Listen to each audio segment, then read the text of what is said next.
Once upon a time, there was a kingdom. The king there only had one leg and one eye, but he was very intelligent and kind.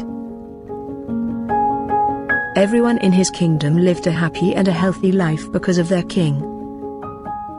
One day the king was walking through the palace hallway and saw the portraits of his ancestors. He thought that one day his children will walk in the same hallway and remember all the ancestors through these portraits. But the king did not have his portrait painted. Due to his physical disabilities, he wasn't sure how his painting would turn out. So he invited many famous painters from his and other kingdoms to the court.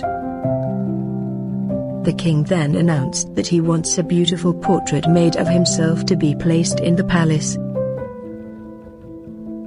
Any painter who can carry out this should come forward. He will be rewarded based on how the painting turns up. All of the painters began to think that the king only has one leg and one eye. How can his picture be made very beautiful? It is not possible, and if the picture does not turn out to look beautiful, then the king will get angry and punish them. So one by one, all started to make excuses and politely declined to make a painting of the king. But suddenly one painter raised his hand and said that I will make a very beautiful portrait of you which you will surely like.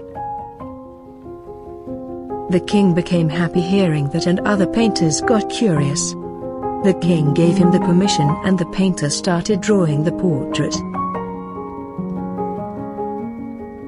He then filled the drawing with paints. Finally, after taking a long time, he said that the portrait was ready. All of the courtiers, other painters were curious and nervous, thinking, how can the painter make the king's portrait beautiful because the king is physically disabled? What if the king didn't like the painting and gets angry? But when the painter presented the portrait, everyone in the court, including the king, left stunned. The painter made a portrait in which the king was sitting on the horse, on the one-leg side, holding his bow and aiming the arrow with his one eye closed. The king was very pleased to see that the painter has made a beautiful portrait by cleverly hiding the king's disabilities. The king gave him a great reward. Moral: we should always think positive of others and ignore their deficiencies. We should learn to focus on the good things instead of trying to hide weaknesses. If we think and approach positively even in a negative situation, then we will be able to solve our problems more efficiently. Thank you for watching. See you in the next video. Please like, share and subscribe.